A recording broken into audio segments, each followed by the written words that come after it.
Very good. 5th of March, Rabbi Levitt, Gemora. Okay. Okay. We're up to the next Hikkerball. We have another Hikkerball.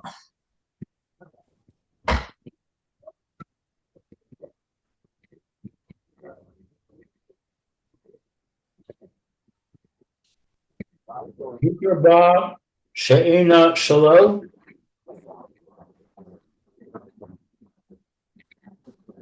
Yes, about 12 lines from the bottom of the page.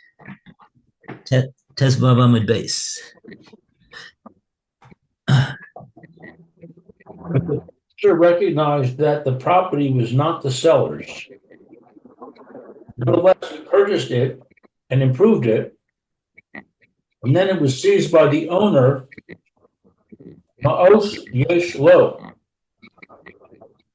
He has the right to compensation from the seller from the money which he paid for the property.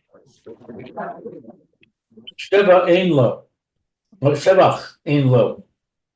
But he does not have the right to compensation for his improvements.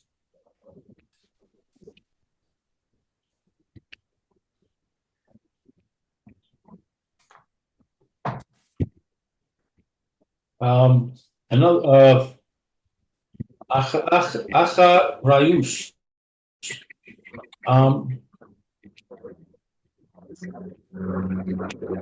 Guarantee in a document. Taus so far, who assumed to be an oversight of the scribe. Bain Bishtare Kalva'a. Both, yes, Bain Bishtare Mekach Umimkar.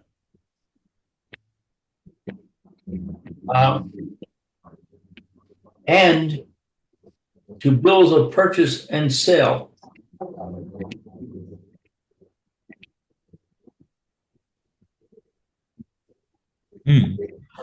Okay, we're going to need some explanation over here.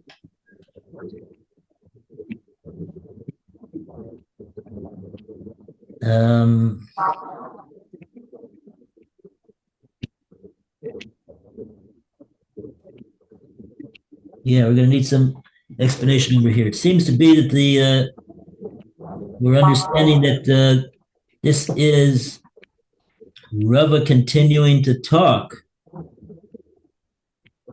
Well, the English, yeah, another ruling.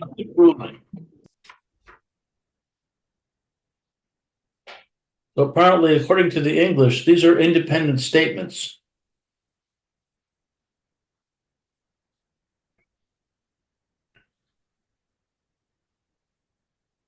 Well, what I mean is that what Rava said before, Yesh Lo Mosa, Yesh Lo Shebach, this is exactly related to what he was saying before.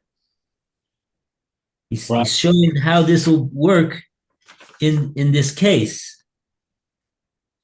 Right. So in other words, that's Rava's ruling. And then another ruling is Yesh Lo Maos Ve'ein Lo Shevach. That's somebody else. That's coming from some other source. It doesn't say who.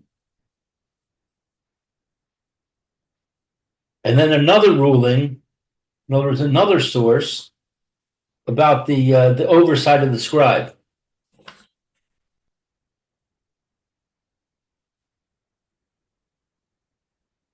Okay. I see. I see. This is not so simple. Understand what's going on over here. Okay. Fine. Maybe Rashi will help us. Doesn't look like he's going to help us too much, but we'll see. Oh, no. There's Rashi over here. Achrayus tos sofer hu. Achrayus tos sofer hu. Almost home, not yet. I will get it soon. I will be upstairs soon. I just entered my building. And then I'll go up Okay. and I'll help you. If you have to wait a couple of minutes for me to get upstairs, or if you want to read it now and I'll read the others later. Sorry. No problem. Okay, Lou, you want to take the Achrayus tos sofer hu? V'leis lan de Shmuel de Amar Shibud Zarich Limelech Limlach. There is not, according to Shmuel, that he says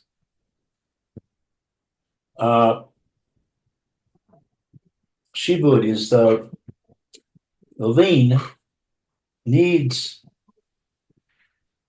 what is this? Limlach?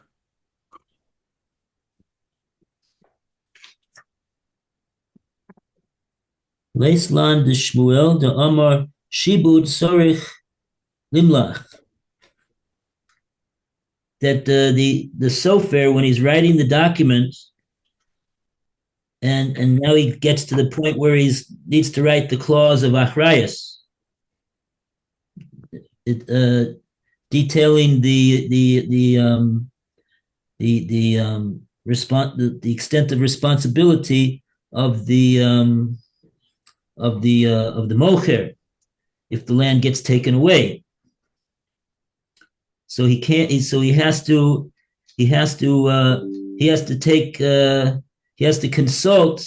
He has to consult the mocher. Does the mocher want to include a clause that that the sale that he's selling of the land, he's giving achrayus on it. He's giving a guarantee that if it's taken away, then he's agreeing to stand behind the matter and offer other properties that he owns to reimburse the purchaser for his loss. So we don't automatically include that unless he consents to it, unless he's consulted about it and he says, yeah, write that clause in. Otherwise, we say the reason why it wasn't there in the contract is because he was consulted about it and he said, no, I don't want to give any achrayas. So that's why it's not there. So in other words, it's not a tos that it's not there. It's not a mistake that we don't find it in the document and that the sofer simply forgot to put it in. We say that the sofer made no mistake. Because he's got a responsibility to consult with the mocher whether he wants to include such a clause, and we assume that he did so, and therefore the fact that it's not there is because the mocher said, I don't want to put such a thing in the clause. I don't want to give any achrayus. So if we say achrayus is a tos sofer, we're saying not like Shmuel. And what is this word, limloch? To take counsel with, to ask about. He needs to consult the mocher. Right.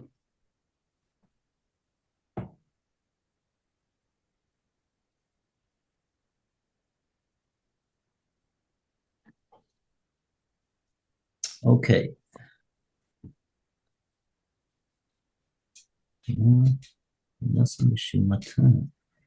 Oh.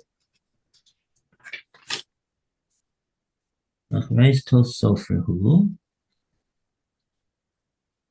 Bein b'shtari hava, bein b'shtari mekoch menchar. So Right. So, but when we say that the halacha is achrayus is a tos sofer, so we mean to say that if we find that the clause is if the clause is there, so then there's nothing to talk about. The clause is written in the contract. Then the guy, then the mocher obviously has given achrayus. And it also applies, the Gemora says, to the Leva.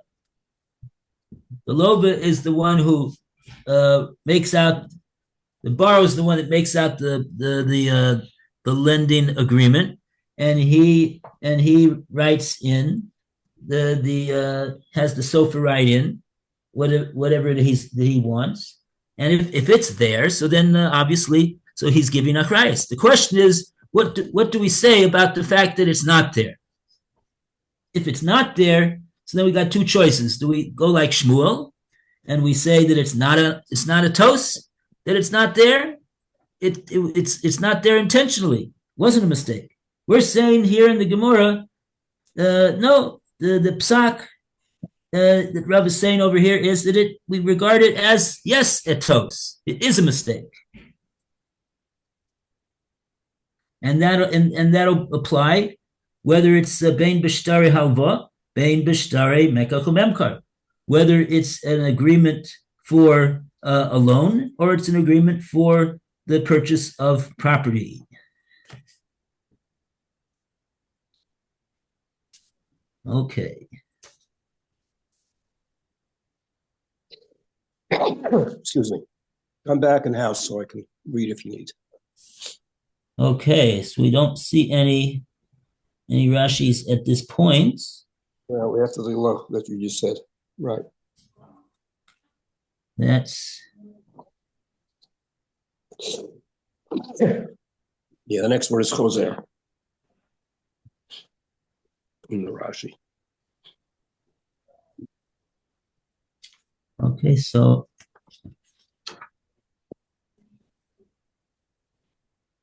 okay. However it is, all this works together.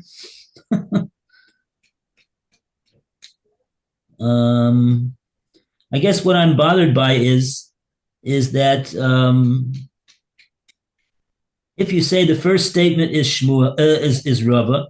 Rava said the halacha is yesh lo mos v'yesh lo shevach,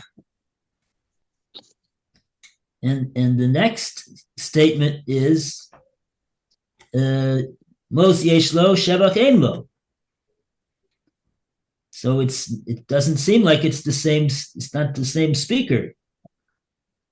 It doesn't say who it is. It's a bit unclear what's going on.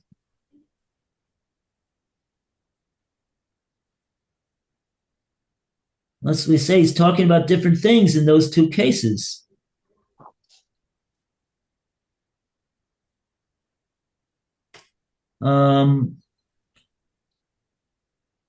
Oh, maybe Rav is making a split between the two cases. We had two cases when the property is taken away from the purchaser. The property could be taken away from the purchaser in one of two cases. One case is that the guy the guy that sold it to him is the Gazlan. Pasha didn't own the land. So the one who's coming to take the land away from the purchaser is the true owner. And then that would be,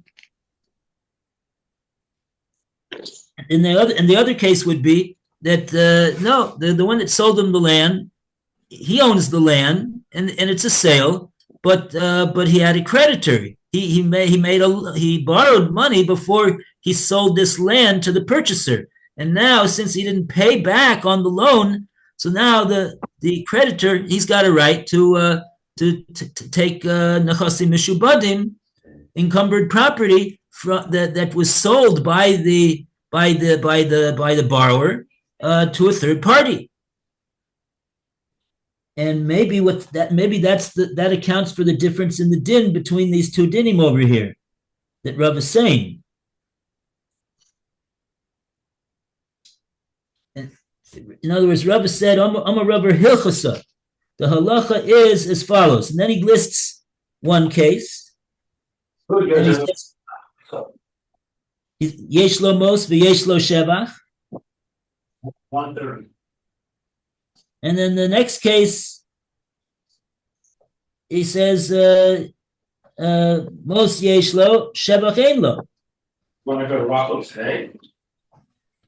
And Rashi doesn't help us out. Oh, except that Rashi said, Hilchos of a plukta kamaisa. I said, Plukta kamaisa. That's what it is. Yeah. So whichever one I don't remember which one is the first machlokas and which one is the second one. Rashi doesn't. Rashi relies on us remembering which the first one, which the second one. But that I think is accounting for the difference in the din between these two hilchos that Rav is saying.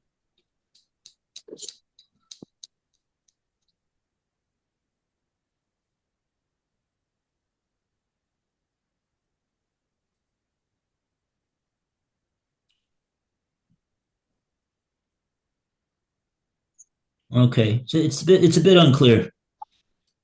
A bit unclear. I wonder if Tosfos gives any more elucidation over here. Does the art scroll must flesh out what's the thing over there? You see what I'm bothered by, Phil? what? You take a look at it says Omar Rava Hilchasa, and he says a din yesh lo mos yesh lo shevach.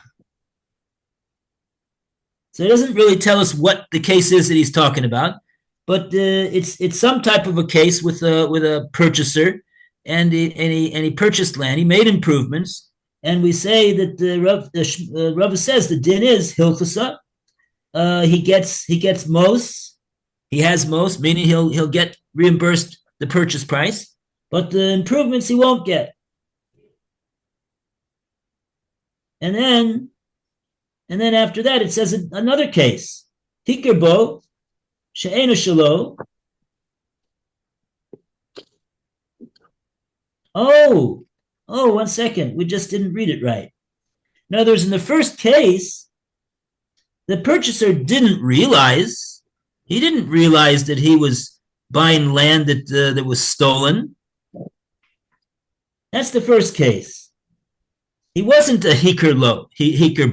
The first case. So in that case where he didn't realize that what he was buying was not owned by the seller, so then according to Rava he gets both mos and improvements. But in the case where he's hikerbo, the lokeach realizes that his seller does not own the property that he is selling him. He realizes that. So then we say that the din is different. We say he'll get back the most, but he will not get back the shevach. Okay, so that's pretty clear. And then he talks about the case of Achrayas Tos Sofer. What do we do in a case where that clause is not written in the document? What do we assume? Do we assume that he gave Achrayas? We assume he did not give Achrayas. So we say that certainly it was clear that he was that the agreement was for Achrayas.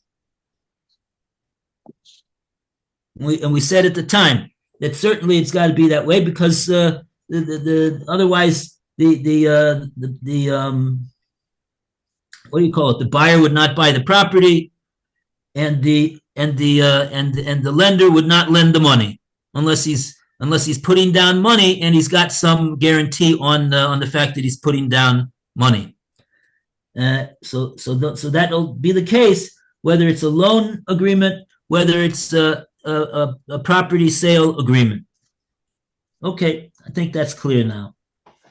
Now, just had to read the words of the Gemora another time, see what's the difference between the two cases. Okay. Okay, good. So we go to Boy Minei. Boy Minei Shmuel, Nirav.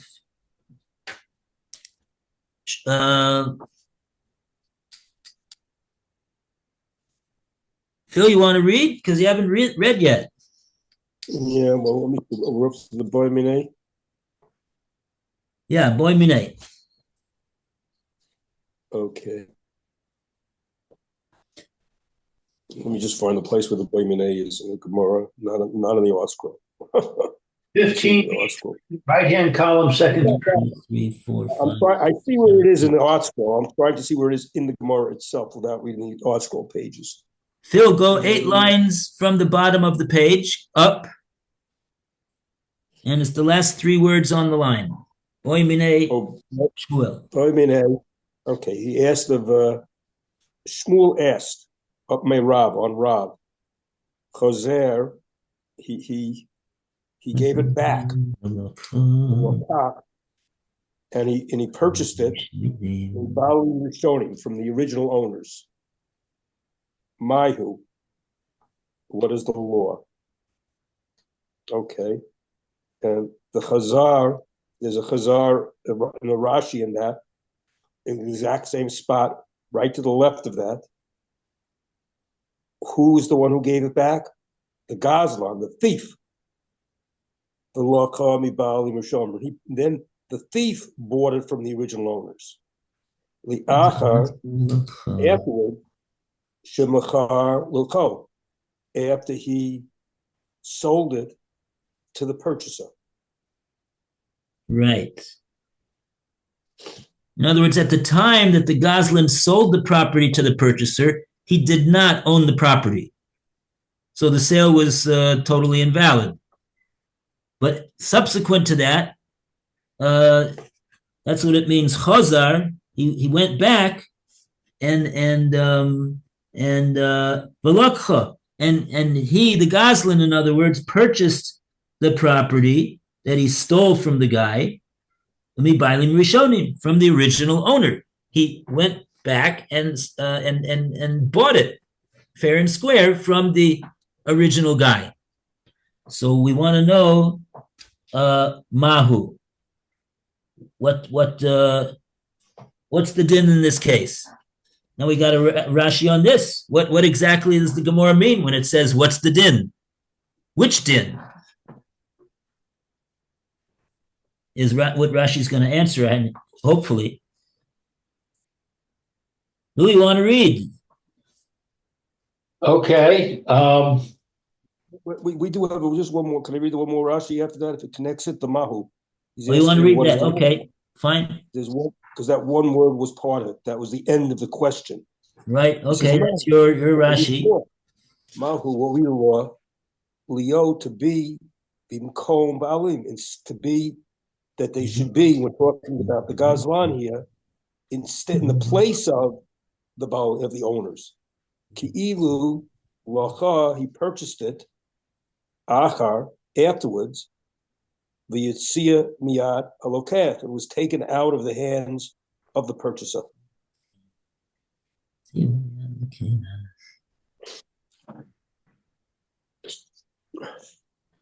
Mahu lios b'makom bailim. What's the din in regard to him being in the place of the true owner now, the Goslin? Ki'ilu lokcha acher, as though that he would be ki'ilu, like he would be as if a third party was buying the property from the true owner, and as such, v'yotzia biyad elokeach, he would be totally entitled to taking the property away from the purchaser. And the purchaser over here is the one that he originally sold it to.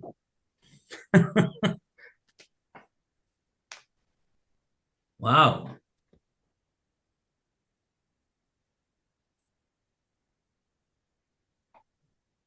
Okay, so according to that, if that'll work, then that means that he got the purchase price from the purchaser, and he used that money to give to the true owner, and now he's going to kick the guy off of the property, and now he's got the property, and he didn't have to pay for it. except of course his purchaser should be able to get the purchase price back from him. This does not make any sense to me.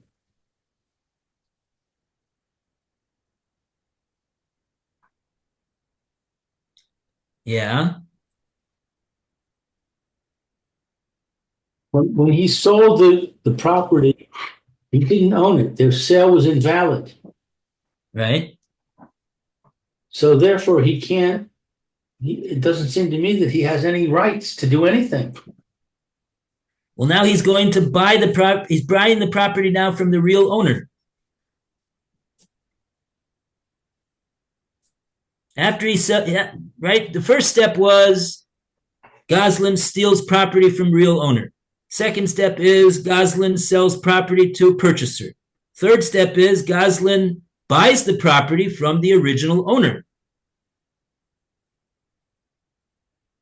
So now the Gemora asks Mahu, what's the din in this case? And Rashi says, what is the Gemora referring to? Which din are we talking about? Rashi says, can this Goslin now step into the shoes of the original owner?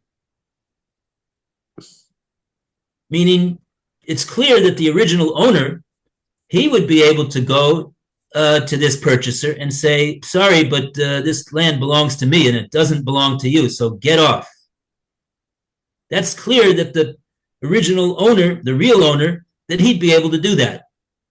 Now, the Gemora's question here is, if the Goslin buys the property from that original owner, the real owner, could he do the same thing? Could he step into the shoes of the Bailim Rishonim? Could he step into his shoes and now go to this purchaser and say, this property belongs to me, sorry, get off?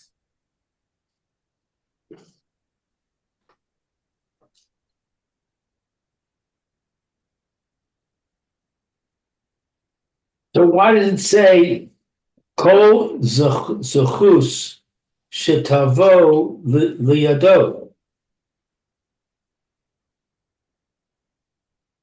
According to my English, that's saying that the purchaser has the rights.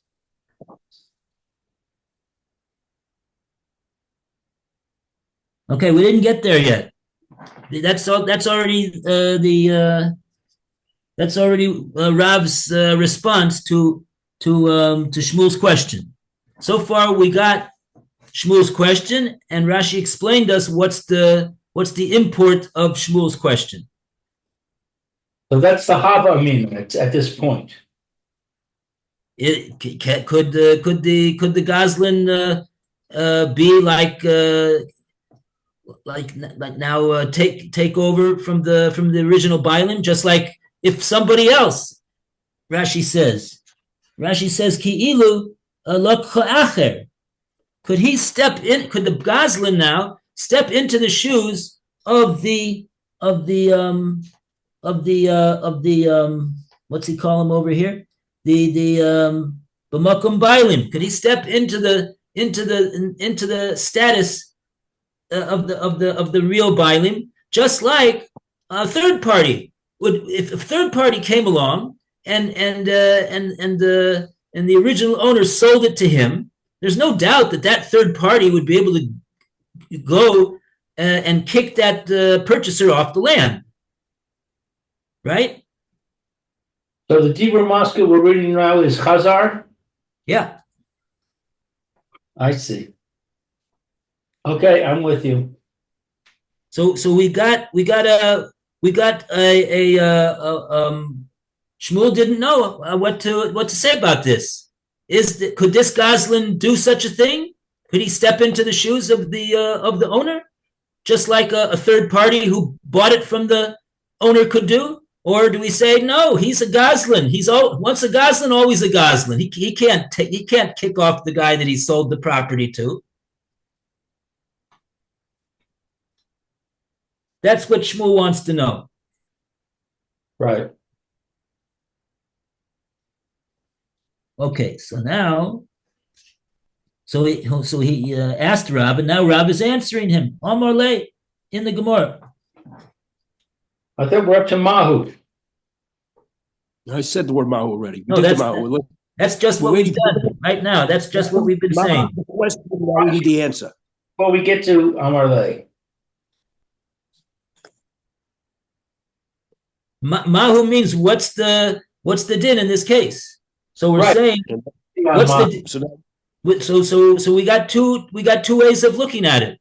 Rashi says, do we say that this Goslin could step into the shoes of the original owner, just like if a third party who didn't steal the land from the guy, he's a third party. He comes at this time after the gezel and the sale to the purchaser. He comes along and says he wants to buy the property from the original owner. And the original owner says, here, yeah, sure, I'm selling it to you. Now, that guy, that the third party, there's no doubt that he would be able to take the purchaser out of the property. There's no doubt about that. Why? Because he's definitely able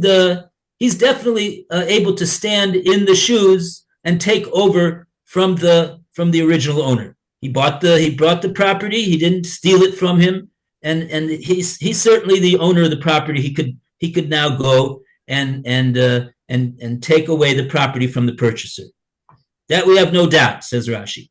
What we do have a doubt about is do we say that this Goslin, who guzzled the property from the real owner, and then he sold it to the purchaser, what happens if he now, after having done those two things, what happens if he would now purchase the property from the original owner? He would purchase the property. So now, in effect, he would seem to be the real owner of the property now. But nevertheless, Shmuel says he's got a suffix about this. Would that Goslin, who now has bought the property from the real owner, would he be able to kick off his purchaser from the property and claim that I'm the true owner of the property? I bought it from the real owner. And when you bought it from me, I didn't own it. I stole it from him. How do we know Shmuel has a suffix? Because he asked him this question. What's the question? Chazar v'lokcha mibaylim rishonim.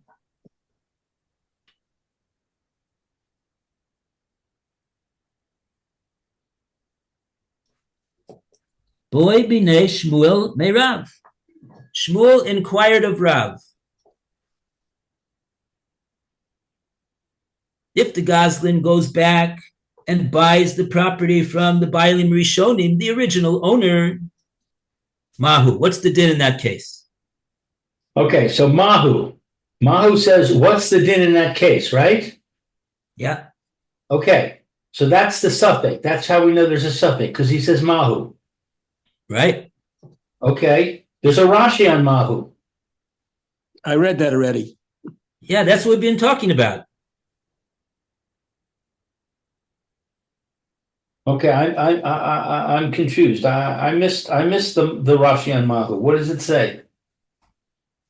The Rashi in Mahu says, Mahu lios b'makom bailim. What's the din in regard to this Goslin being able to step into the shoes of the bailim, of the true owner? As if he was the purchaser. As ki'ilu lo ka'acher. He was another purchaser. As if there would be a third party who never stole it from the guy. He just comes along and says, I want to buy that property over there from you. And he says, sure. Gesundheit.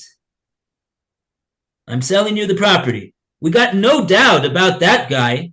He would certainly be able to kick off the purchaser from the property. Because he could say, look, I'm the true owner of this property. The true owner sold it to me, fair and square. It's my property. You bought it from a Goslin. Sorry, but you got to get off. So That we have no doubt about, that case. as of this point, before we get to Amar Lay, we don't have an answer yet. We just have a question. Right, because we don't know whether the Goslin can step into the shoes of the original owner just like this guy off the street could do so. Maybe he can't. Maybe we don't. Maybe he can't do that. That's Shmuel.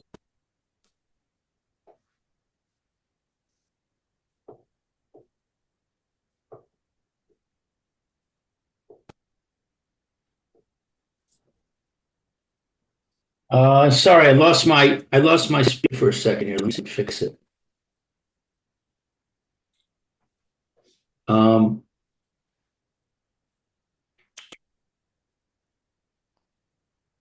Can you say something, please? Okay, it's 12:29. Oh, okay. Sorry about that. My speaker's working now, but I guess it doesn't help because we're done. Okay. Okay. All right. Okay. Bye. Okay, everybody, have a great day. All right. You too. Bye-bye. Man, all the best. Bye, Phil.